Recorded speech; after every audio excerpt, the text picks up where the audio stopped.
The stagecoach rounded the final bend into Aztec, New Mexico territory, and Parker Preston knew his life was about to change forever, though he could not yet say why or how. He stood outside the general store, dust settling on his worn leather boots, watching the vehicle lumber toward the center of town with wheels creaking in protest. October wind bit through his cotton shirt, carrying the promise of an early winter that would seal this high desert valley off from the rest of civilization for months. This was the last coach until spring, and everyone in town knew it. That was why half of Aztec had gathered along the main street, curious to see who might be foolish or desperate enough to arrive just as the mountain passes would become impassable. Parker had no particular reason to be there, beyond the restlessness that had plagued him for weeks. At 26 years old, he had worked cattle, broken horses, and lived through more hardship than most men twice his age.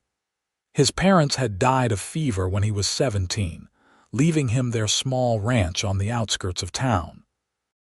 He had kept it running through sheer determination and backbreaking work. But lately, the silence of the place had grown oppressive.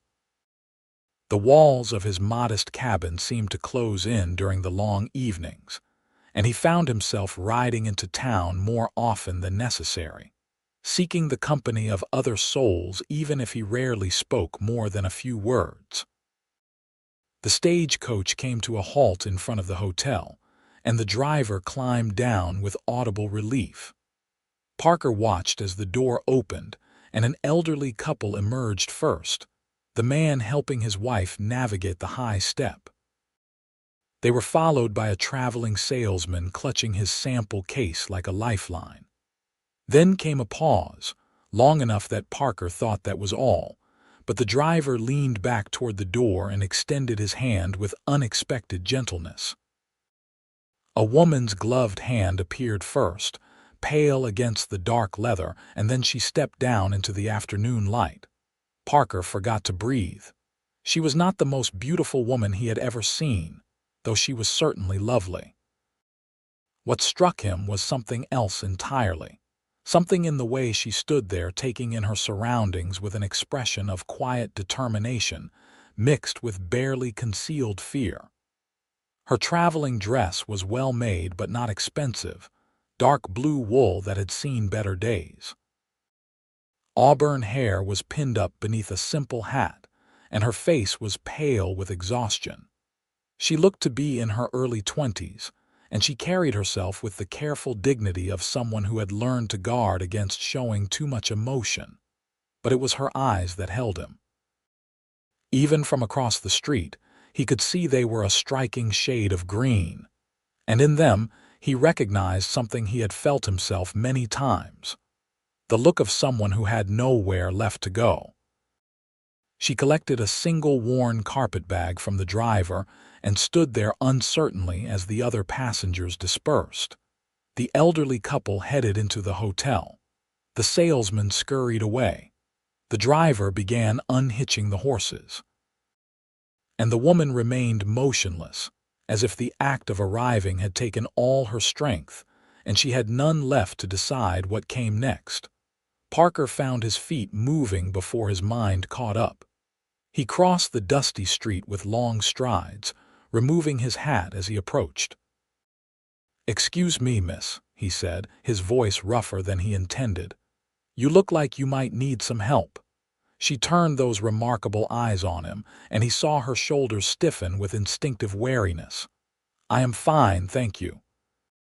Her voice was cultured, Eastern perhaps, with careful pronunciation that marked her as educated.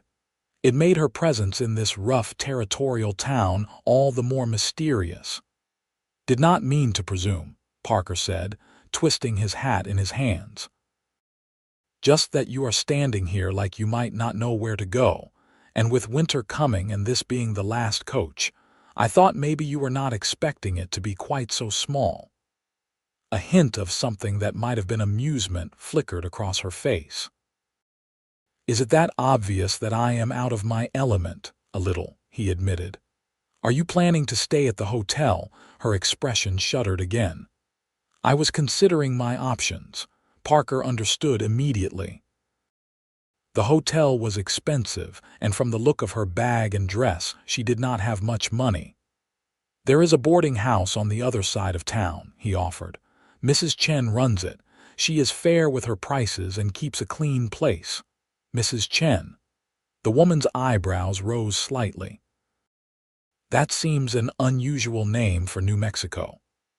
Her husband came to work on the railroad, then they moved here when it passed through. He died a few years back, but she stayed on. Makes the best dumplings you ever tasted, though she does not serve them often. This time the woman almost smiled. That is very specific information. I eat there sometimes when I get tired of my own cooking, which is often. He realized he had not introduced himself. Parker Preston, I have a ranch east of town. She hesitated, then seemed to decide that basic courtesy required a response. Winona Andrews. I am pleased to meet you, Mr. Preston. Just Parker is fine. Can I help you carry your bag to the boarding house? Winona looked at him for a long moment, clearly weighing whether to trust him. Finally, she nodded. That would be kind of you. He took her carpet bag, surprised by how light it was. Everything she owned in the world likely fit inside it. They began walking down the street, past the general store and the saloon, the blacksmith shop and the small church. People watched them pass with open curiosity, and Parker could already imagine the questions he would face later. New arrivals were always a source of gossip, and a young woman arriving alone was particularly noteworthy. Have you been to Aztec before? He asked, trying to fill the silence. No. I have never been west of St. Louis until now. That is quite a journey. Family here, her jaw tightened almost imperceptibly. No, Parker let it drop. Plenty of people came west to escape something, and it was considered poor manners to pry. If she wanted to share her story, she would do so in her own time. They reached the boarding house, a two-story adobe structure with a neat garden in front where Mrs. Chen grew vegetables even in the thin soil. Parker knocked on the door, and after a moment it opened to reveal a small, sturdy woman in her 50s with iron gray hair and sharp black eyes. Parker, she said in greeting. Then her gaze moved to Winona with immediate interest. Who is this? Winona Andrews just arrived on the stage. She is looking for a room. Mrs. Chen looked Winona up and down with an assessing gaze that missed nothing. You have money. I have some, Winona said carefully. Enough for a few weeks while I look for work. Work? What kind of work? I was a governess in Philadelphia. Before that, I taught at a girls' school. I can read and write, do mathematics, play piano adequately. I can sew and cook reasonably well. Mrs. Chen's expression softened slightly. Can you keep books, do accounts? Yes, quite well actually. The general store might need help. Old Mr. Hoffman has been complaining about the paperwork. Come, I will show you a room.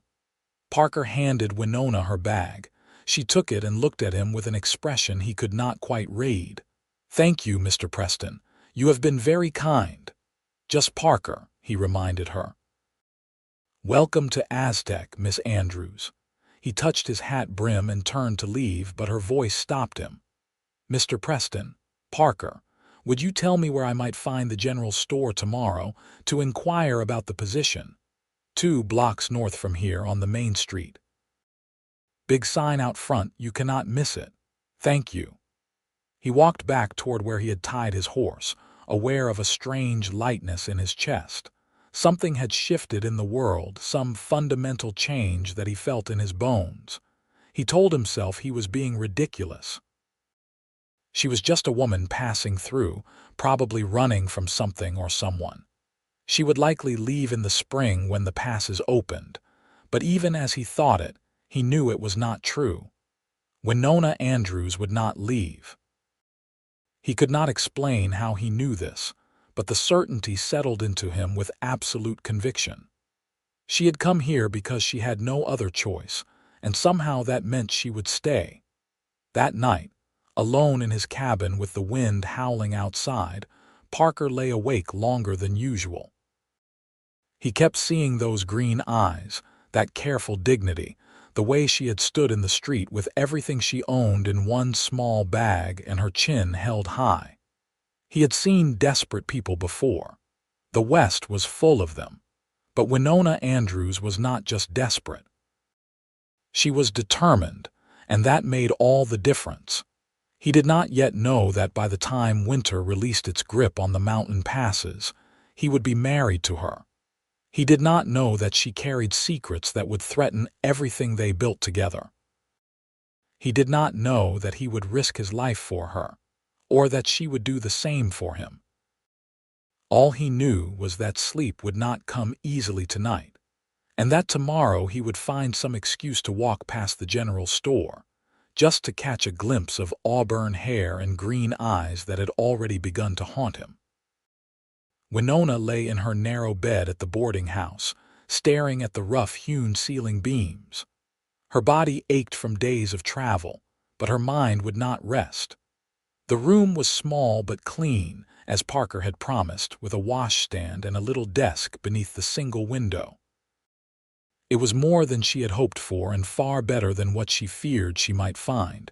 She thought about the cowboy who had helped her, Parker Preston. He had kind eyes, she had noticed, a warm brown that contrasted with his sun-weathered face. He was tall and lean with the hardened build of someone who worked physically every day. His hands had been calloused when he took her bag, but his manner had been gentle.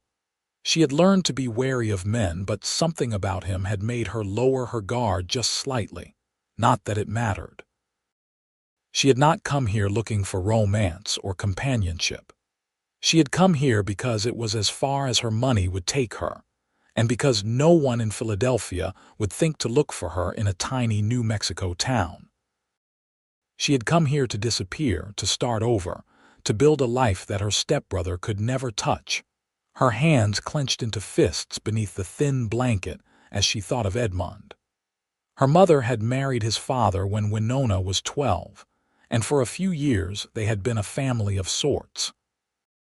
Then the fever had taken both parents within a week of each other when Winona was 17. She had expected to grieve alongside Edmund, to support each other as they navigated their loss. Instead, Edmund had decided that, as her stepbrother and guardian, he had certain rights over her future. He had arranged a marriage to one of his business associates, a man nearly 40 years her senior with a reputation for cruelty to his first 2 wives. When Winona refused, Edmund had grown threatening. He controlled her inheritance, he reminded her. He could make her life very difficult if she did not comply. So she had complied in a way. She had pretended to agree, had smiled and nodded and acted the obedient ward. And then one night she had packed her single bag, taken what little money she had managed to hide away, and disappeared. That had been 3 months ago. She had worked as she traveled, taking temporary positions when she could, always moving westward, always looking over her shoulder. By the time she reached St. Louis, she knew she needed to go somewhere truly remote, somewhere Edmund would never think to search. A kind woman at a hotel had told her about Aztec, a small town in the territory that would be isolated all winter once the snows came. It had sounded perfect. And now that she was here, seeing how small and isolated it truly was, she felt the first stirrings of hope. Perhaps here she could finally stop running. Perhaps here she could build something real. The next morning dawned cold and clear. Winona dressed carefully in her best dress, which was not saying much. She had sold most of her good clothes during her journey to pay for food and lodging. What remained was serviceable but plain. She pinned her hair up with care, washed her face in the cold water from the basin, and tried to look like someone worthy of employment. Mrs. Chen was in the kitchen when Winona came downstairs, preparing breakfast. The smell of bacon and coffee made Winona's stomach growl. She had eaten little yesterday, too nervous and exhausted to manage more than a few bites of bread. "Sit," Mrs. Chen commanded, pointing to the table. "You need food before you go looking for work." "I do not want to impose," Winona began, but Mrs. Chen waved her objection away. "You are paying for room and board. Board means food. Sit." Winona sat. Within minutes, a plate appeared in front of her laden with bacon, eggs, and fresh bread. A cup of strong coffee followed. She ate gratefully, and as she did, Mrs. Chen worked at the stove, occasionally glancing over. "That Parker Preston is a good man," Mrs. Chen said suddenly. "Honest. Works hard. Lost his parents young, kept his ranch going by himself." Winona was not sure how to respond to this unsolicited information. "He was very kind to help me yesterday. He does not usually talk to strangers much, keeps to himself mostly, must have seen something in you. I am sure he was simply being polite." Mrs. Chen made a sound that might have been agreement or skepticism. "Go see Mr. Hoffman after you finish eating. Tell him I sent you. He trusts my judgment." "Thank you, Mrs. Chen. I truly appreciate your help." The older woman shrugged. "Winter is coming. We all need to help each other survive it. Out here, we take care of our own." It was a simple statement, but it warmed something in Winona's chest. Our own. As if she already belonged. After breakfast, she walked to the general store as directed. The morning air was sharp and cold, and she was grateful for her wool cloak, threadbare as it was. The town looked different in daylight, less forbidding somehow. People nodded to her as she passed, curious but not unfriendly. The general store was indeed impossible to miss, with its large painted sign and wide front windows displaying everything from tools to fabric. A bell jangled as she pushed open the door, and she found herself in a space packed floor to ceiling with merchandise. Barrels of flour and sugar, shelves of canned goods, farm implements hanging from the walls, bolts of cloth, boots and hats, rope and nails, and everything else a person might need to survive in this harsh country. An old man stood behind the counter, spectacles perched on his nose, struggling with a large ledger. He looked up at the sound of the bell and frowned slightly. "Help you, miss?" "Mr. Hoffman. My name is Winona Andrews. Mrs. Chen suggested I speak with you about possible employment." His frown deepened. "Employment? What kind?" "She mentioned you might need help with bookkeeping and accounts." "Did she now?" He looked at the ledger with clear distaste. "Well, she is not wrong that I hate this damned thing, pardon my language, you know numbers." "Yes, sir." "I kept the household accounts for my family, and I assisted with the finances at the school where I taught." "Can you start today?" Winona blinked, surprised. "Today? If Mrs. Chen says you are worth hiring, you are worth hiring, and I am 3 weeks behind on these books.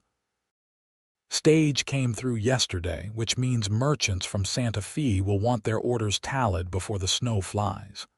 Pay is 75 cents a day, 6 days a week, Sundays off. You work from opening until close with an hour for lunch. Fair, it was more than fair. It was generous." "Yes, sir." "Thank you. Do not thank me yet. Wait until you see the mess I have made of these records." He was not exaggerating.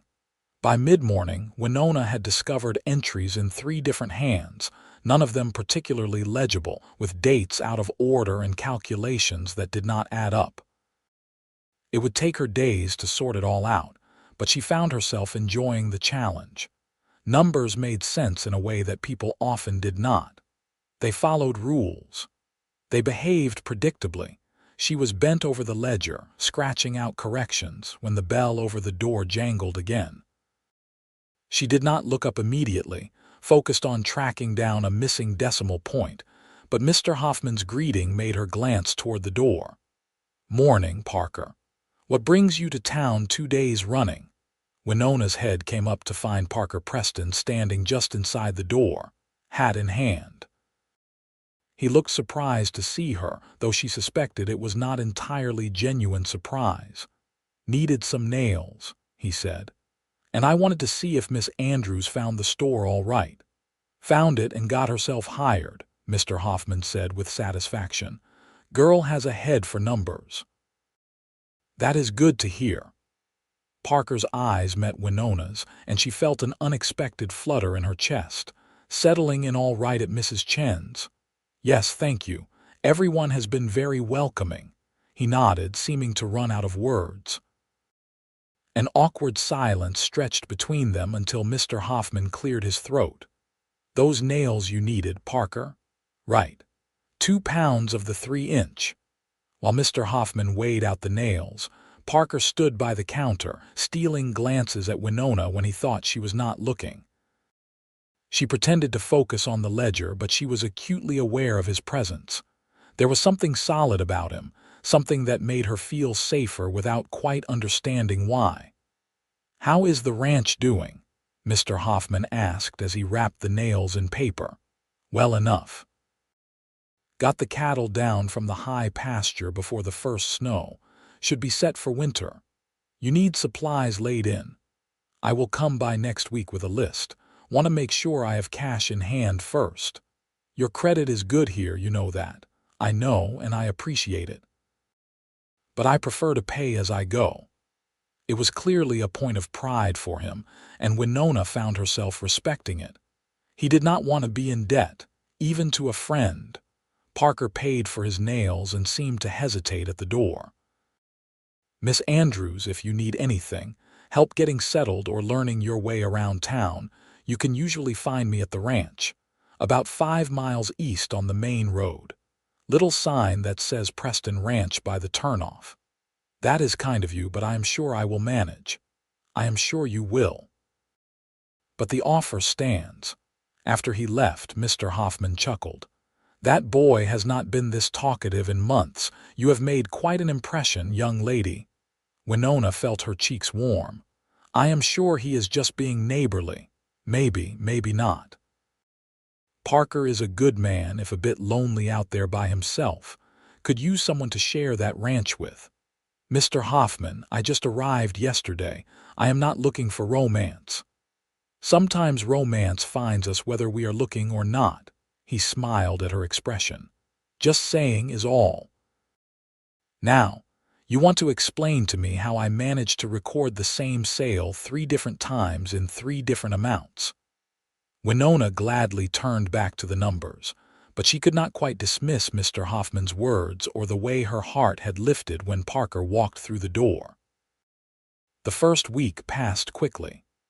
Winona threw herself into her work, finding satisfaction in bringing order to Mr. Hoffman's chaotic records.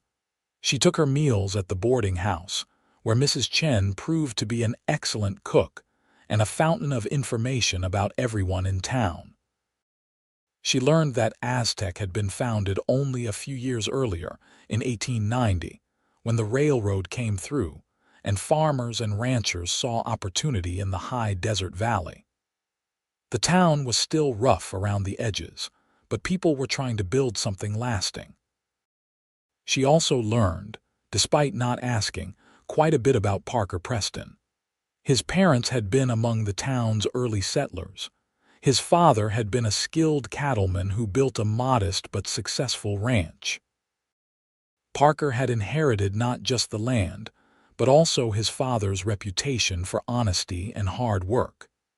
He was well-liked but solitary, friendly enough, but never quite part of the community's social life. Several local women had set their caps at him over the years, but he had shown no interest in courting. Winona told herself this information did not matter to her. She had not come here for romance. She had come here to survive, to build a new life, to escape Edmund's reach. Getting involved with anyone, no matter how kind, would only complicate things. But Parker seemed to find reasons to come to town with increasing frequency. He needed supplies, he said. He wanted to check on a special order. He heard Mr. Hoffman might have a new shipment of feed coming in. Always there was some excuse, and always he found a moment to speak with Winona, asking how she was settling in, if she needed anything, if the work was going well. His attention was gentle, never pushy, but unmistakable. And despite her best intentions, Winona found herself looking forward to his visits, found herself smiling more easily when he was around, found herself wondering what it might be like to know him better. 2 weeks after her arrival, the first real snow came. Winona woke to find the world transformed, white and silent and beautiful. She stood at her window, watching the flakes fall, feeling the finality of it. The mountain passes would soon be completely closed. She was here for the duration now, cut off from the rest of the world. It should have felt frightening, but instead it felt like freedom. That evening, Mrs. Chen invited Winona to join her in the kitchen after supper. "You cook?" she asked, a little, enough to get by. "I will teach you properly. Long winter ahead, good time to learn." So began a routine that Winona quickly came to cherish. Each evening after work, she would help Mrs. Chen prepare the next day's meals, learning techniques and recipes that the older woman had brought from China and adapted to the ingredients available in New Mexico. They made stews thick with beans and mutton, bread that rose properly despite the high altitude, and occasionally those famous dumplings Parker had mentioned. During these sessions, Mrs. Chen talked about her own journey west, about the husband she had loved and lost, about the loneliness of being a stranger in a strange land. Winona found herself sharing more than she intended, though she carefully avoided the whole truth about Edmund. She spoke of losing her parents, of feeling trapped by expectations, of wanting to build a life on her own terms. "You are running from something," Mrs. Chen said one evening. It was not a question. Winona's hands stilled in the dough she was kneading. "Yes, something bad. Someone bad," Mrs. Chen nodded as if this confirmed what she already suspected. "He is far away, very far. You think he will come looking? I hope not. I have covered my tracks carefully. And if he does come," Winona met her eyes, "then I will deal with it, but I will not go back. I would rather die than go back." "Do not speak of dying. You are young and strong and smart. You have a good life ahead of you if you let yourself have it." Mrs. Chen paused. "That Parker, he is good man, strong, loyal, the kind who protects what is his. I am not his. Not yet. But maybe someday, if you let yourself trust again." Trust. It was such a simple word for such a complicated thing. Winona had trusted her stepbrother, and he had betrayed her. She had trusted that the law would protect her, but it had sided with her male guardian over her wishes. Trust had proven to be a luxury she could not afford. But when Parker came into the store the next day, stomping snow from his boots and bringing the cold in with him, she felt something in her chest loosen just slightly. He smiled when he saw her, a genuine smile that reached his eyes, and asked if she had enjoyed her first real snowfall. "It is beautiful," she said. "Very different from Philadelphia. Wait until February when you are sick of shoveling it, then tell me how beautiful it is." She laughed, surprising herself. When had she last laughed? Parker's expression softened. "You should do that more often. Laugh, I mean. It suits you." Before she could respond, Mr. Hoffman called him over to discuss a shipment, and the moment passed. But that night, lying in bed, Winona replayed his words over and over. "You should laugh more often. It suits you." Maybe Mrs. Chen was right. Maybe it was time to start thinking about something other than just surviving. Maybe it was time to consider what it might mean to actually live. November turned into December, and the snow kept falling. Aztec became a small island of civilization surrounded by white wilderness. The cold was brutal, but Winona found she did not mind it. There was something cleansing about the harsh weather, something that made the warmth of the boarding house all the more precious, the hot coffee all the more satisfying. The companionship of Mrs. Chen and Mr. Hoffman all the more valuable. Parker continued his frequent visits to town, and Winona stopped pretending she did not know why. He came to see her. It was that simple. And she had begun to look forward to his presence, to the sound of his voice, to the way he looked at her like she was something precious and worth protecting. One bitter cold afternoon in mid-December, Parker arrived at the store near closing time. Mr. Hoffman had already left, trusting Winona to lock up, and she was alone when the bell jangled. "I was hoping I would catch you," Parker said, brushing snow from his coat. "I wanted to ask you something." "All right." Winona set down the broom she had been using to sweep. "There is a Christmas social at the church on Sunday. Nothing fancy, just folks getting together for food and music. I wondered if you might let me escort you." He looked nervous, she realized. This strong, capable man who broke horses and survived blizzards was nervous about asking her to a church social. The realization touched her deeply. "I would like that," she heard herself say. His face lit up. "You would?" "Yes, thank you for asking. I will pick you up at the boarding house around 6 if that suits." "That would be perfect." After he left, Winona stood in the empty store, her heart beating faster than the simple exchange warranted. She had just agreed to let Parker court her, because that was what this was. A man did not escort a woman to a social unless his intentions were serious, and her acceptance was a signal that she welcomed those intentions. Part of her whispered that this was dangerous, that getting close to anyone was a risk she could not afford. But a larger part, a part that had been silent for too long, whispered that perhaps some risks were worth taking. Sunday arrived cold but clear. Winona wore her best dress, which Mrs. Chen had helped her alter to fit better. It was still plain by city standards, but it was clean and pressed and made her feel almost pretty.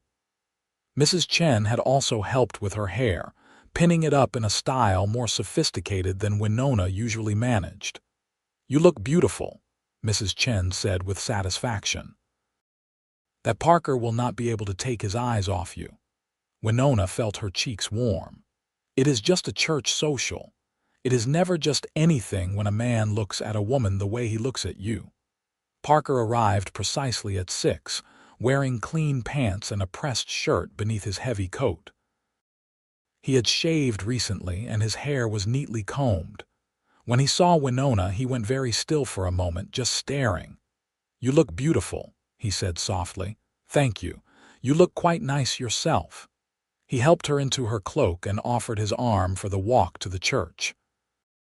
The streets were icy, and Winona was grateful for his solid presence beside her. They talked easily about inconsequential things, the weather, the town, the upcoming holiday. But beneath the simple conversation ran a current of something deeper, something that made Winona's pulse quicken. The church was warm and bright, filled with what seemed like the entire population of Aztec. Long tables held donated food, and someone had found a fiddle and was playing cheerful tunes. Children ran between the adults, laughing and playing. It was a scene of simple community joy, and it made Winona's throat tighten with unexpected emotion. This was what she had been missing. Not luxury or sophistication, but this sense of belonging, of being part of something larger than herself. Parker introduced her around, and people were friendly, welcoming her to the community. Several women complimented her dress. Several men made knowing remarks to Parker that made him flush and mutter denials. But his hand never left the small of her back, a gentle, possessive touch that spoke volumes. They filled plates with food and found seats at one of the long tables. The meal was simple but delicious, and Winona ate with genuine appetite. Around them, conversation flowed easily. These were people who knew each other well, who had worked together to survive in this harsh land, who looked out for one another. After the meal, the fiddle player struck up a livelier tune, and couples began to dance. Parker stood and offered his hand. "May I?" Winona hesitated. "I am not sure I know the steps. Neither do most of us. We just make it up as we go." She took his hand and let him lead her into the makeshift dance floor. He was right that the dancing was more enthusiastic than skilled, but it did not matter. What mattered was his arm around her waist, his hand holding hers, the way he looked at her like she was the only person in the room. "I am glad you came to Aztec," he said as they swayed to the music. "So am I. Do you think you will stay, after the spring thaw?" It was the question that had been hanging between them, unspoken but always present. Winona met his eyes and saw hope there mixed with fear that she might say no. "I think I will," she said softly. "I like it here. I like the people. I like the work." "Is that all you like?" His voice was gentle, but his gaze was intense. "No," she admitted. "That is not all." He pulled her slightly closer, propriety be damned. "I have never felt like this before. I know we have not known each other long, but I cannot stop thinking about you. Cannot stop hoping that maybe you feel something too." Winona's heart hammered in her chest. This was the moment. She could pull away, protect herself, keep her walls up, or she could take the risk, let herself feel, allow for the possibility of something real. "I do feel something," she whispered. "It terrifies me, but I do." The smile that broke across Parker's face was worth every ounce of fear. "Then that is enough. We will take it slow, figure it out together. No pressure, no expectations. Just two people getting to know each other. Can you live with that?" "Yes, I think I can." They danced until her feet ached, and when Parker walked her home through the snowy streets, he took her hand in his. At the boarding house door, he lifted her fingers to his lips and kissed them gently. "Thank you for a wonderful evening, Winona. Thank you for asking me. Can I see you again? Maybe take you for a ride on Sunday if the weather holds. I would like to show you the ranch." "I would like that very much." He left reluctantly, and Winona climbed the stairs to her room with a lightness in her heart she had not felt in years. Mrs. Chen was waiting at the top of the stairs, arms crossed and a knowing smile on her face. "So, how was it?" "It was perfect," Winona said simply. And it was. For the first time since she fled Philadelphia, Winona let herself believe that happiness might actually be possible. The next few weeks passed in a blur of work and courtship. Parker came to town whenever he could spare the time, always finding some excuse to stop by the general store. On Sundays, when the store was closed, he would take Winona for rides in his wagon, showing her the land around Aztec, telling her stories about the early days of settlement, sharing his dreams for the ranch. He was careful with her, never pushing for more than she was ready to give. They talked for hours, discovering shared values and surprising similarities despite their very different backgrounds. He told her about losing his parents, about the loneliness of running the ranch alone, about his hopes for the future. She told him about teaching, about her love of books and learning, about her dreams of having a place to truly call home. She did not tell him about Edmund. That was the one shadow on her growing happiness, the one secret she kept. She told herself it was because Edmund was in the past, safely distant in Philadelphia. She told herself it did not matter, that she was building a new life, and the old one could not touch her here. But late at night, alone in her room, she sometimes lay awake wondering what Parker would think if he knew the whole truth. Would he understand why she ran? Would he see her as damaged, tainted by Edmund's attempted control? Would he still look at her with that expression of wonder and growing love? Christmas came and went in a flurry of celebration. Parker gave her a beautiful shawl he had purchased from a traveling merchant, soft wool dyed a deep blue that matched her dress. Winona gave him a book of poetry she had found in the store's limited selection, inscribing it with a quote about home and belonging. On New Year's Eve, The town gathered again at the church. As midnight approached, Parker pulled Winona outside into the cold, clear night. The stars were brilliant overhead and their breath made clouds in the freezing air. "Winona," he said, his voice serious, "I know we have only known each other a few months. I know it is fast, but I need you to know something." Her heart was in her throat. "What? I love you. I have loved you since the moment you stepped off that stagecoach looking like you wanted to be brave, but were not quite sure you could manage it. You are the strongest, smartest, most beautiful woman I have ever met, and I cannot imagine my life without you in it any more." Tears sprang to Winona's eyes. "Parker, you do not have to say anything back. I just needed you to know, needed to start the new year with the truth between us." But she found she wanted to say it. Despite her fears, despite the secrets she still kept, the words rose up from some deep place inside her and demanded to be spoken. "I love you too. I did not think I could, did not think I would ever trust anyone enough. But I trust you. I love you." He kissed her then, gently at first and then with growing passion, and when they finally pulled apart, both were breathless. From inside the church came the sound of voices counting down. 10, 9, 8. "Marry me," Parker said suddenly. "I know it is fast. I know you might need time, but marry me. Be my wife. Help me build something real out at that ranch. Grow old with me." 7, 6, 5. Winona's mind raced. This was everything she wanted and everything she feared. Marriage would make her vulnerable again, would give someone power over her. But Parker was not Edmund. Parker was kind and good and loved her. 4, 3, 2. "Yes," she said. "Yes, I will marry you." 1. The new year arrived with bells and cheers, and Parker spun Winona around, laughing and kissing her again. "You just made me the happiest man in New Mexico territory." "When?" she asked, suddenly practical even in her joy. "As soon as you want. Tomorrow, next week, spring, whenever you are ready." "Spring," she said. "When the flowers bloom and the passes open. I want to start our marriage with the whole world coming alive. Spring it is." They went back inside to share their news, and the community erupted in congratulations. Mrs. Chen hugged Winona fiercely.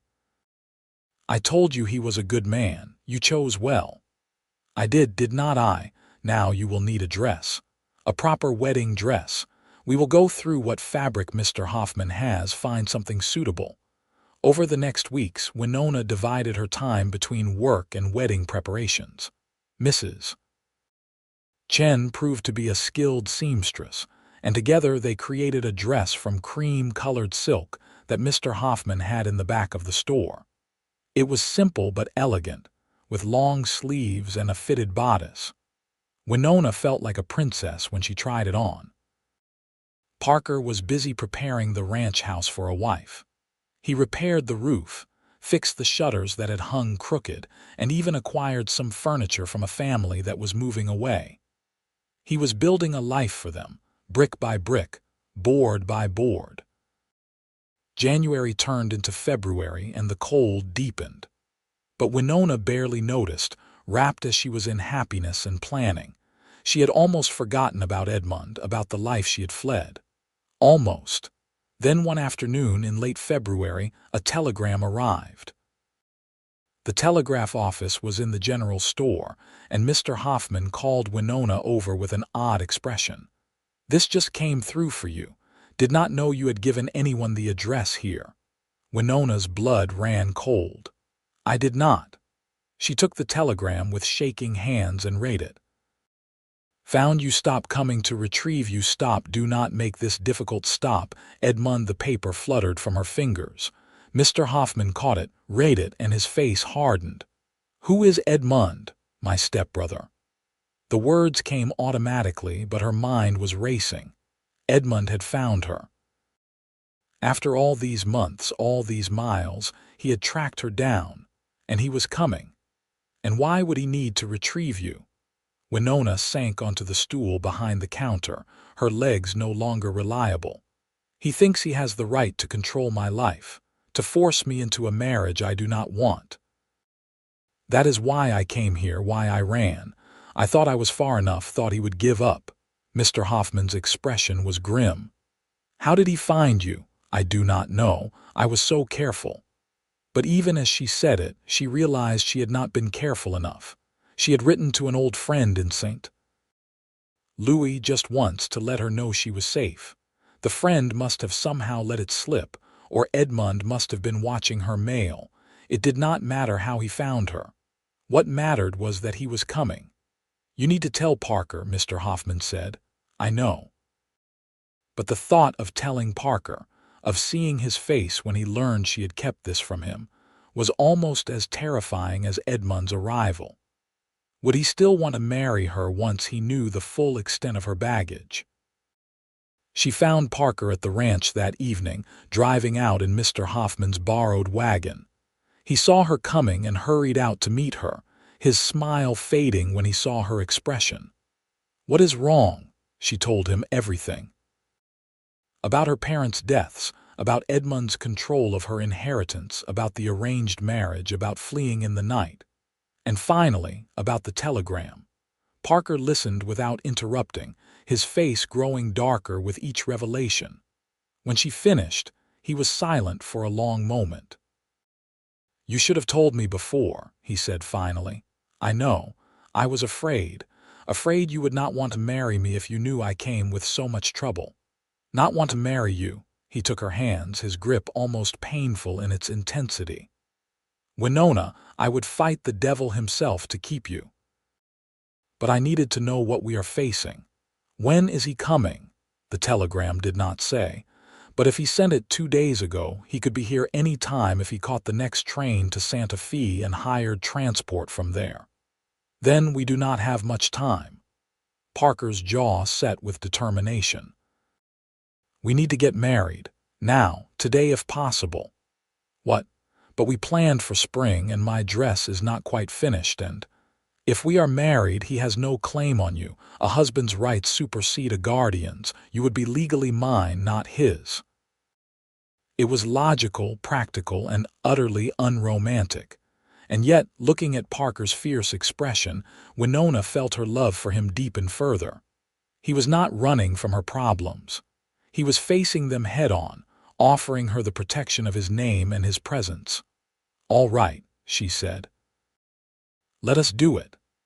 They drove back to town as fast as the horses could manage through the snow. It was nearly dark by the time they arrived, but Parker went straight to the church and pounded on the pastor's door. Reverend Williams opened it, looking surprised. Parker, what is the emergency? Winona and I need to get married. Tonight, the Reverend blinked.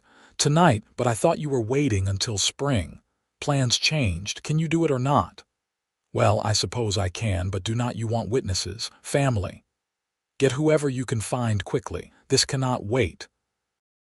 While Reverend Williams went to gather witnesses, Parker and Winona went to the boarding house. Mrs. Chen took one look at their faces and demanded the truth. When she heard it, she sprang into action. Your wedding dress is not done, but we can make do. Come quickly. She pulled out the unfinished dress and with quick, efficient stitches completed the most critical seams. It was not perfect, but it would do. Winona changed rapidly, her hands shaking. You are scared, Mrs. Chen observed. Of Edmund? Yes, not just Edmund. Of marriage itself. Winona met her eyes. What if I am making a mistake? What if marrying Parker just trades one prison for another? Marriage to the wrong man is a prison. Marriage to the right man is freedom. Mrs. Chen squeezed her hands. Parker is not Edmund. He will not control you. He will stand beside you. Trust yourself. You chose well. They hurried back to the church, where a small group had assembled. Mr. Hoffman was there, and the blacksmith, and a few other townspeople who had been quickly rounded up. Parker stood at the front beside Reverend Williams, still in his work clothes but with his hat off and his hair smoothed down. When Winona walked down the short aisle, His face transformed with an expression of such pure love that all her fears quieted. This was right. This was where she was meant to be. The ceremony was brief and simple. They spoke their vows in steady voices, promising to love and honor each other. Parker slipped a plain gold band onto her finger, one that had belonged to his mother, and then Reverend Williams pronounced them husband and wife. "You may kiss your bride," he said with a smile. Parker did, thoroughly enough to make several of the witnesses chuckle. When they pulled apart, Winona was breathless and smiling despite everything. "You are mine now," Parker said softly, "and I am yours. Whatever comes, we face it together." "Together," Winona agreed. They signed the marriage certificate, making it legal and official, and then accepted congratulations from the small group. Mrs. Chen hugged Winona so tightly it hurt. "You are truly one of us now," she said. "Mrs. Parker Preston, it suits you." Parker bundled Winona into the wagon, and they drove back to the ranch through the cold night. The cabin looked small and welcoming with lamplight glowing in the windows. Parker had clearly made an effort to prepare, with firewood stacked high and the interior clean and neat. He carried her over the threshold, and Winona laughed at the unnecessary gallantry. But when he set her down, his expression was serious. "I know this was not the wedding you wanted. I know it was rushed and strange. But I promise you, Winona, I will spend the rest of my life making you happy. You will never regret choosing me. I already do not regret it." She touched his face gently. "I love you, Parker Preston. I am glad you are my husband, and I am glad you are my wife." That night, they consummated their marriage in the narrow bed, and Winona discovered that physical intimacy could be gentle and beautiful when it was with someone who truly loved her. She fell asleep in Parker's arms, feeling safer than she had in years. But safety is sometimes an illusion. Edmund arrived 3 days later. Winona was at the store when he walked in, looking out of place in his fine city clothes and polished shoes. She did not recognize him at first, her back turned as she shelved canned goods, but his voice was unmistakable. "There you are, Winona. I have been looking everywhere for you." She spun around, her heart hammering. He looked older than she remembered, harder somehow, with lines of anger around his mouth. His eyes, when they found her, were cold. "Edmund, you should not have come.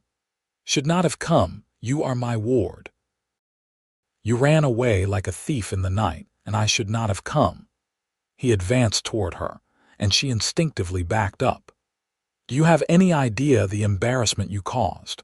The humiliation of having to tell my business associate that my own stepsister refused a perfectly good marriage proposal?" "Perfectly good.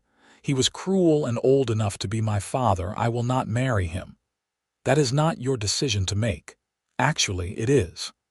Mr. Hoffman emerged from the back room, his expression hard. "She is an adult woman. She has the right to refuse any marriage." Edmund's gaze flickered to the storekeeper with contempt. "This does not concern you, old man. This is a family matter." "Wrong again." Parker's voice came from the doorway, and Winona felt a rush of relief at the sight of him. He must have seen Edmund arrive and followed. "Winona has no family except the one she chooses, and she chose me." Edmund looked between them, his face reddening. "And who exactly are you, Parker Preston? Winona's husband." The words hung in the air. Edmund went very still, then turned slowly to Winona. "Husband. You married this backwoods nobody. He is worth 10 of you," Winona said, finding her courage. "And yes, I married him. 3 days ago. It is legal and binding. You have no claim on me anymore." Edmund's face twisted with rage. "You little fool. Do you understand what you have done? Your inheritance reverts to me if you marry without my consent. I do not care about the money. I never did. I care about my freedom, and I finally have it." "Freedom?" Edmund laughed bitterly. "You think you will find freedom here in this primitive wasteland? You think this cowboy can give you the life you deserve? He can give me something you never could, Winona said steadily. Respect and love.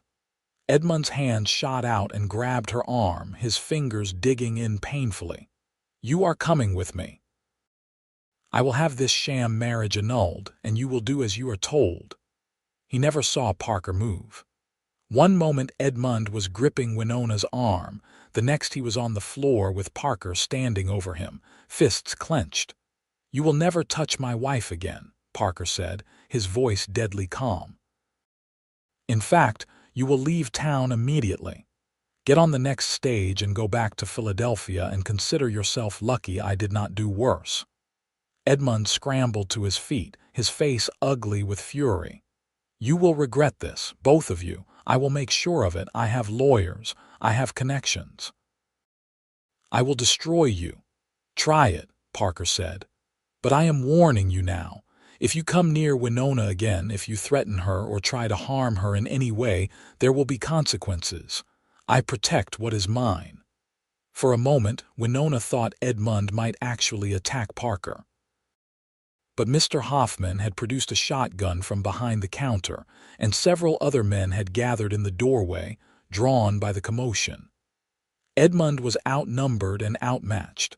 This is not over, he hissed. But he turned and stalked out of the store. Winona sagged with relief, and Parker caught her, holding her against his chest. She could feel his heart pounding as hard as hers. It is all right, he murmured. You are safe. I have got you. What if he really does have lawyers?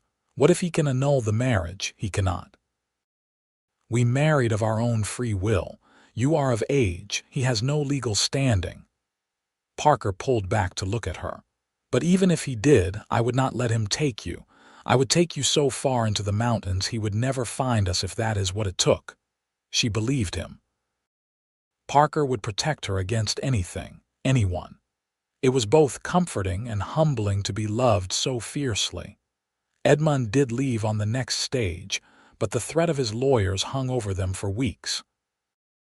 Winona could not fully relax, jumping at every unexpected sound, worrying that some legal document would arrive to tear her life apart again. But as weeks turned into months and no lawyers appeared, she began to believe that perhaps Edmund had given up. Perhaps he had realized he could not win. Or perhaps his pride would not allow him to pursue the matter further, to continue trying to control a woman who had so publicly chosen another man. Spring arrived with a rush of melting snow and blooming flowers. The mountain passes opened, and the first stagecoaches since fall began arriving again. Life in Aztec returned to normal, or what passed for normal in the wild territories. Winona settled into her role as Parker's wife with surprising ease. She continued working at the general store part-time because she liked the work and they needed the income. But she also began making the ranch house truly a home, planting a garden, sewing curtains, learning to cook the hearty meals Parker needed after long days of work. They learned each other's rhythms and habits, the small intimacies of married life. They talked late into the night about their dreams and fears. They made love with increasing passion and confidence.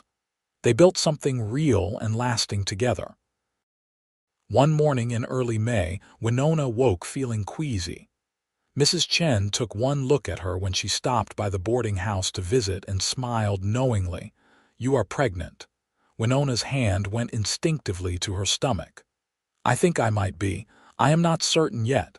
I am certain. I have seen that look many times. Does Parker know? Not yet. I wanted to be sure before I told him. But that evening, when Parker came in from working in the south pasture, she could not keep the secret. As soon as she saw him, the words bubbled up. Parker, I think I am going to have a baby. He froze in the doorway, his hat in his hands. A baby. Yes, I am not completely certain yet, but all the signs point to it. Very slowly, a smile spread across his face, growing until it was almost blinding. A baby. We are going to have a baby. He crossed the room in 3 strides and swept her up, spinning her around despite her laughing protests. "I am going to be a father. You are going to be a mother. We are going to be a family." "We are already a family," she said, but she was smiling too, caught up in his joy. That night, Parker held her with exquisite gentleness, his hand on her still flat stomach, talking to their unborn child.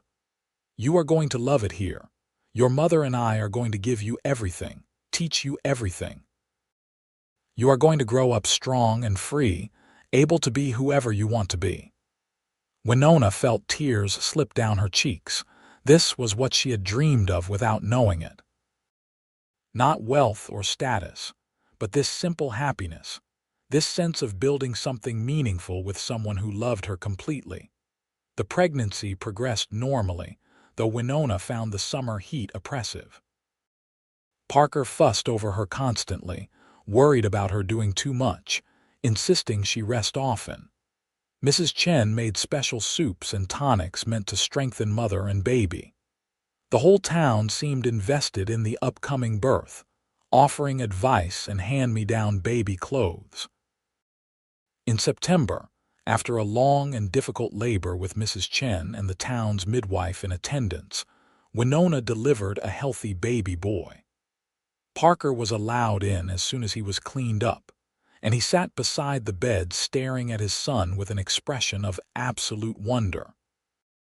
"He is perfect," he whispered. "What should we name him?"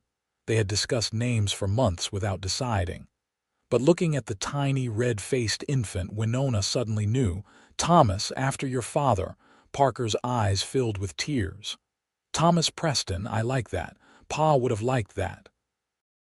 Little Thomas proved to be a strong, healthy baby with his father's brown eyes and his mother's auburn hair. He disrupted their lives completely, and they loved him desperately. Parker proved to be a devoted father, taking Thomas with him on chores as soon as the baby was old enough, teaching him about the land and the cattle with infinite patience. A year passed, then 2. Life settled into a rhythm. The ranch prospered under Parker's careful management. Winona's work at the store became more advisory, helping Mr. Hoffman train a younger assistant while she focused on raising Thomas. They talked about having more children, and Winona found herself eager for the prospect. Her past life in Philadelphia felt like it belonged to another person entirely. Then one autumn afternoon, a lawyer did arrive from Philadelphia, but he was not there on Edmund's behalf. He came with news that Edmund had died of a sudden heart attack, and that Winona's inheritance, which had been held in trust, was now legally hers. The amount was staggering. Her father had been wealthier than she remembered, and careful investments had grown the sum considerably. Winona sat in the lawyer's office in Santa Fe, staring at the papers, unable to quite process what this meant. "So I am wealthy," she said finally. "Quite wealthy, Mrs. Preston. The funds can be transferred to a bank of your choosing, though I would recommend maintaining some investments in the East for diversification." She signed the papers with shaking hands, and then she and Parker traveled back to Aztec in a daze. They sat in their small cabin that night, the papers spread on the table, trying to decide what to do. "We could expand the ranch," Parker said slowly. "Buy more land, more cattle, build a bigger house." "We could," Winona agreed, "or we could stay exactly as we are. What do you want?"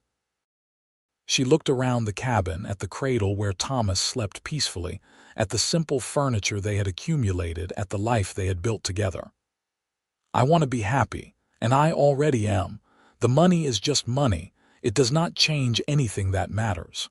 Parker took her hand. "I fell in love with you when you had nothing but a carpetbag. Money did not matter then, and it does not matter now. But it could make life easier. We could help others in town who are struggling. We could make sure Thomas gets a good education. We could do some good with it." "Then that is what we will do." Over the next years, they used the inheritance carefully and wisely. They did expand the ranch, buying adjoining land and hiring help so Parker was not working himself to exhaustion. They built a larger house, still modest by Philadelphia standards but spacious and comfortable. They donated funds to build a proper schoolhouse in Aztec, and Winona sometimes taught there when they needed an extra teacher. They also used the money to help families in need, quietly paying off debts or providing supplies to those hit by drought or disaster. They became pillars of the community, respected and loved not for their wealth, but for their kindness and generosity. Thomas grew into a bright, active boy who loved the ranch and the wide open spaces. When he was 4, Winona gave birth to a daughter they named Sarah, who had her mother's green eyes and her father's stubborn determination. 2 years later came another son, James, who was quiet and thoughtful from the start. The house filled with noise and laughter, with the chaos of raising 3 children on a working ranch.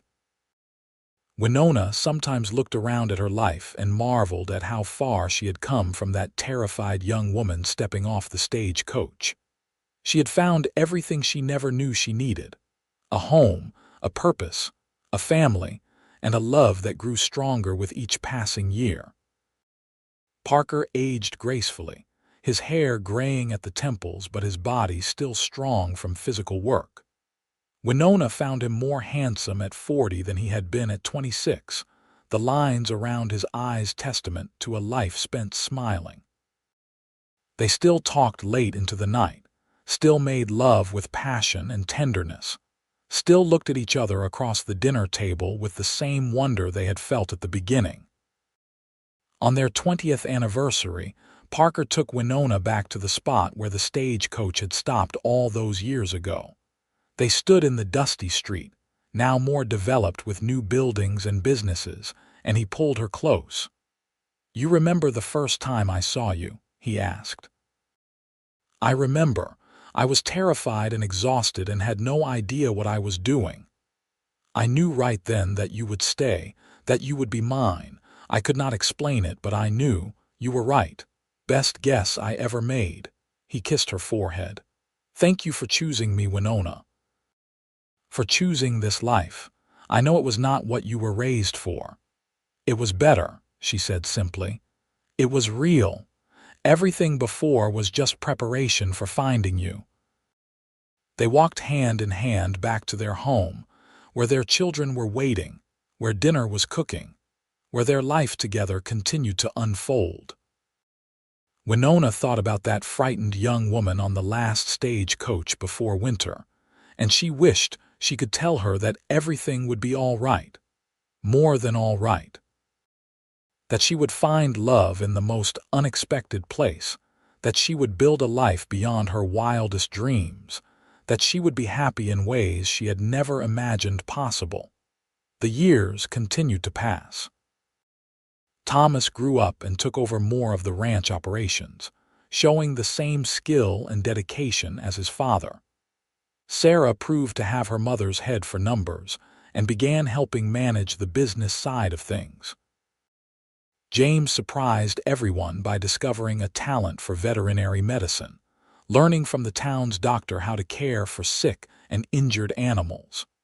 Mrs. Chen grew old but remained a vital presence in their lives, a beloved grandmother figure to the children. Mr. Hoffman eventually retired and sold the general store to a young couple from Texas, but he remained in Aztec, spending his days playing chess and telling stories about the old days. The town itself continued to grow and prosper. The railroad brought more settlers, more businesses, more opportunities. New Mexico achieved statehood in 1912, and Aztecs celebrated along with the rest of the territory. The wild frontier days gradually gave way to a more settled, civilized era, though the spirit of independence and self-reliance remained strong through it all. Parker and Winona's love remained the foundation of their family and their lives. They had weathered storms, both literal and figurative, had faced challenges and overcome them together, had built something lasting and meaningful. On a warm summer evening when Winona was 53 and Parker nearly 57, they sat on the porch of their home watching the sunset paint the sky in shades of gold and crimson. Their grandchildren played in the yard, Thomas's 2 boys and Sarah's daughter. James was away studying in Denver, but he would be home for Christmas. "Are you happy?" Parker asked, though he knew the answer. "Happier than I ever thought possible," Winona said, taking his hand. "Do you remember what you said to me that first day? That with winter coming and this being the last coach, I looked like I was not expecting it to be quite so small, I remember. I was not expecting any of this. Not the town, not the people, not you. I came here running from something and I found everything instead. We found each other." Yes, we found each other. As the sun sank below the horizon and the first stars appeared, Winona reflected on the journey that had brought her here. She thought about the courage it had taken to step onto that stagecoach, to flee into the unknown rather than accept a life she did not want. She thought about the fear and uncertainty of those early days in Aztec, not knowing if she would be able to survive, let alone thrive. She thought about the moment she first saw Parker, the way something in her chest had recognized him even before her mind understood. She thought about their courtship, about the way he had loved her patiently and thoroughly, giving her time to learn to trust again. She thought about the terror when Edmund found her, and the relief when Parker stood between her and that threat. She thought about their wedding night, about the morning she realized she was pregnant with Thomas, about the joy of watching each of her children take their first steps and speak their first words.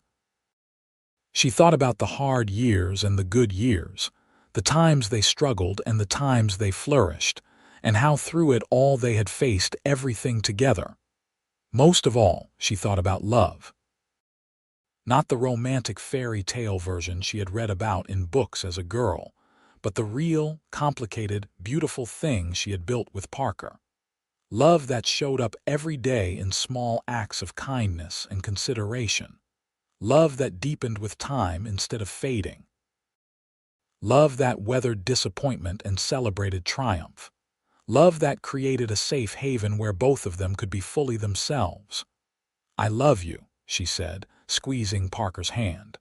"I have loved you for 28 years, and I will love you for however many more we are given." "And I love you," he replied. "My Winona, who arrived on the last stagecoach before winter and changed my entire world." They sat in comfortable silence as night fell completely, surrounded by the life they had created, secure in the knowledge that they had found exactly what they needed in each other. The Wild West that had once seemed so frightening and foreign had become home in the truest sense. Not because of the place itself, but because of the people she shared it with, and especially the man beside her who had seen her potential when she could barely see it herself. The children eventually came inside, and Winona went to help get them ready for bed while Parker checked the horses one last time before turning in himself. It was a routine they had followed for years, the familiar patterns of family life that Winona had once feared she would never know. As she tucked Sarah's daughter into bed and kissed her forehead, she thought about all the women throughout history who had been forced into lives they did not choose, who had not had the courage or means to escape. She thought about how easily she could have become one of them if not for that desperate decision to run, to board that stagecoach heading west, to take a chance on the unknown. Later that night, lying in bed beside Parker with his arm around her and his steady breathing indicating he was nearly asleep, Winona made a silent promise to the memory of that frightened young woman she had been. "I did it," she thought. "I built the life we dreamed of. I found freedom and love and home. We made it." In the years that followed, Parker and Winona continued to age gracefully together. They saw their children marry and start families of their own. They watched Aztec transform from a rough frontier town into a proper small city with electric lights and paved streets. They witnessed the changes that came with progress while holding on to the values that had always guided them. Parker's health remained good well into his 60s, though he gradually handed over more of the ranch work to Thomas. Winona continued teaching part-time at the school, sharing her love of learning with new generations of children.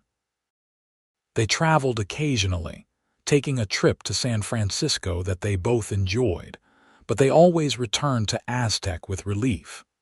This was home. This was where they belonged. When Parker was 71 and Winona 67, he had a fall from his horse that bruised him badly but broke nothing. It was a wake-up call that they were both mortal, that their time together, however long and blessed it had been, would not last forever. They began to make plans, ensuring that the ranch and their affairs were in order for their children, writing down stories and memories they wanted preserved. But they were not done living yet. Parker recovered fully from his fall and continued to work the ranch at a slower pace. Winona published a memoir about her journey west and the early days of Aztec, which became popular in the territory and brought visitors curious about frontier life. They welcomed these visitors graciously, always ready to share their story. On the 40th anniversary of their marriage, the entire town threw them a celebration. The church was decorated with flowers and ribbons, and everyone came to honor the couple who had given so much to the community. Thomas gave a speech about his parents that left hardly a dry eye in the room. Sarah presented them with a leather-bound book containing letters and memories from everyone whose lives they had touched. James, now a respected veterinarian, told funny stories about growing up on the ranch that had everyone laughing. Parker and Winona stood before the assembly, holding hands as they had for 4 decades, and looked out at the crowd of friends and family. This was their legacy, Winona realized.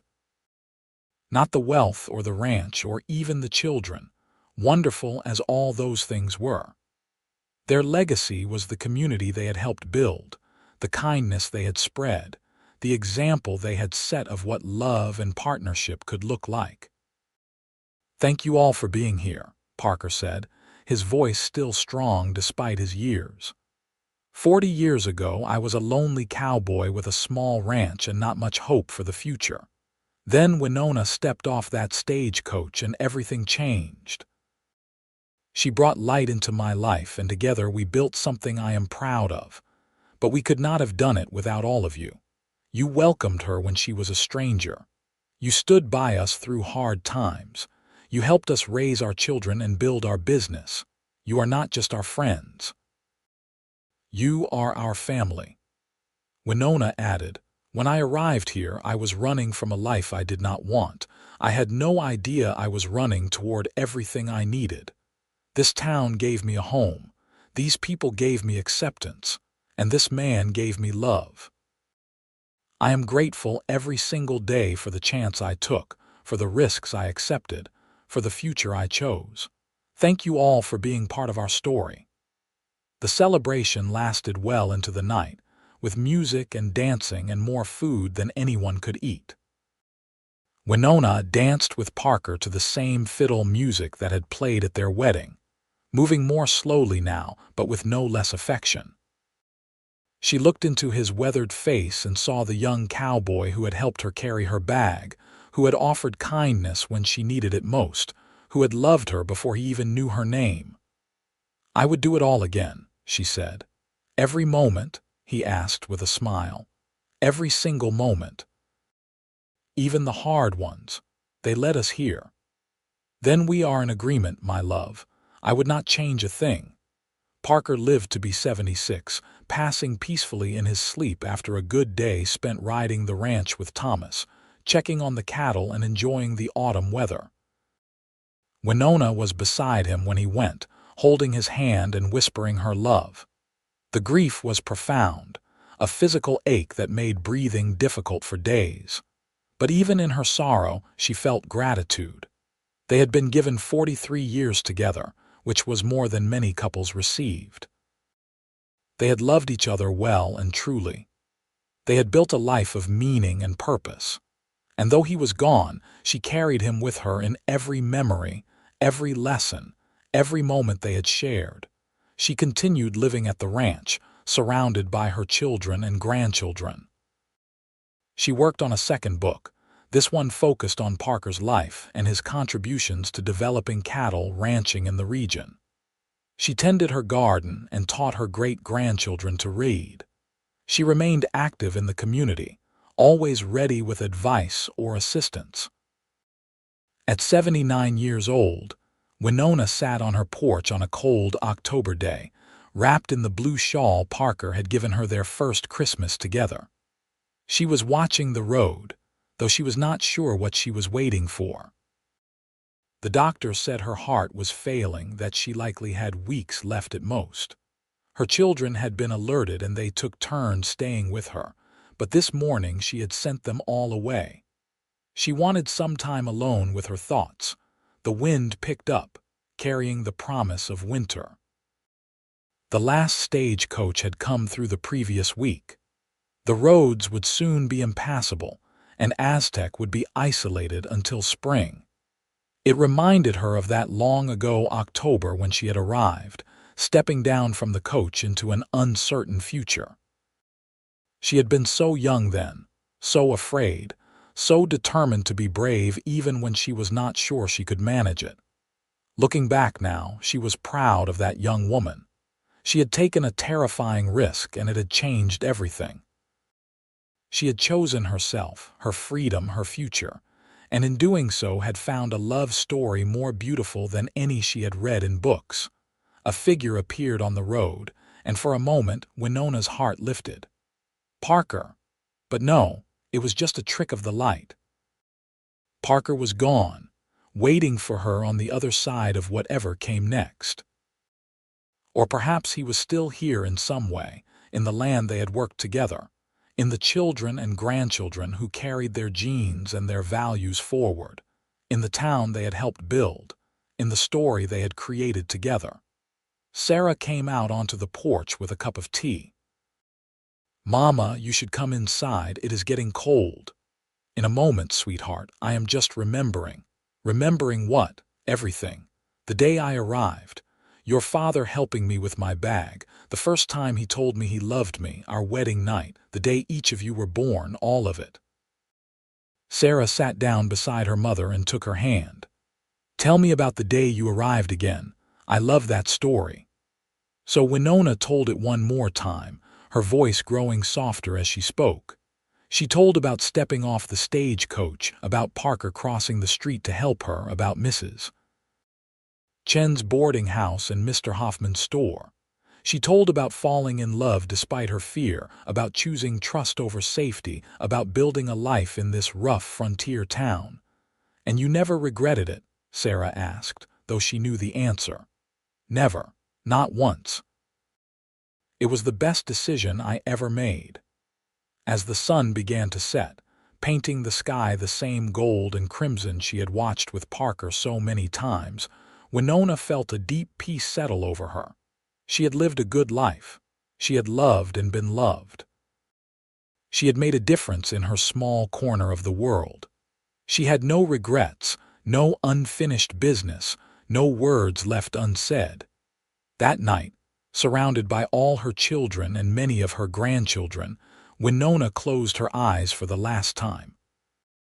Her last thought was of Parker, young and strong, reaching out his hand to help her down from the stagecoach. She took his hand, and together they walked into whatever came next, just as they had walked through life. Side by side, hand in hand, partners in every sense of the word. The funeral was attended by what seemed like everyone in Aztec and surrounding areas. People came to honor the woman who had arrived as a stranger and became a beloved pillar of the community. They told stories about her kindness, her wisdom, her strength. They spoke of the school she helped build and the students she taught. They remembered her generosity and her grace. She was buried beside Parker on a hill overlooking the ranch, with a simple headstone that read, Winona Preston, 1869–1948. She arrived on the last stagecoach before winter, and she never left again. Beloved wife, mother, teacher, friend. The ranch continued under Thomas's management, passed down through the generations as Parker and Winona had hoped. The schoolhouse she helped build still stood, though it was now part of a larger educational complex. The town of Aztec grew and changed with the times, but the story of Parker and Winona remained, told and retold as an example of courage and love. Years later, when Thomas was an old man himself, he would take his great-grandchildren to the gravesite and tell them about their ancestors. He would talk about the love between his parents, about the risks his mother took to find freedom, about the life they built together in the Wild West. Your great-great-grandmother was one of the bravest people I ever knew, he would say. She left everything behind to chase a dream of freedom, and your great-great-grandfather was wise enough to recognize that courage and love her for it. Together, they built something that has lasted generations. You come from strong stock, children. Never forget that. The story of the last stagecoach before winter became part of the town's folklore, a testament to the pioneers who built lives in harsh conditions, who loved fiercely, who created community where there had been only wilderness. It was a story about taking chances, about choosing love, about the power of partnership. And somewhere in the fading light of history, if you listened carefully, you could almost hear the sound of a stagecoach pulling into town, the creak of its wheels, the jangle of harness. You could almost see a young woman stepping down, fear and determination written on her face. You could almost see a lonely cowboy crossing the street, compelled by something he could not explain to offer help to a stranger. You could almost see the beginning of a love story that would last a lifetime and beyond. A story that proved that sometimes the best things in life come when we are brave enough to take a chance, to trust our hearts, to choose ourselves even when the path ahead is uncertain. Winona had arrived on the last stagecoach before winter, and Parker had known she would never leave again. He had been right. She never did leave, not really. She stayed in the land she learned to love, in the community she helped build, in the family she created, in the hearts of everyone who knew her story. And that, in the end, was the happily ever after she had been searching for all along.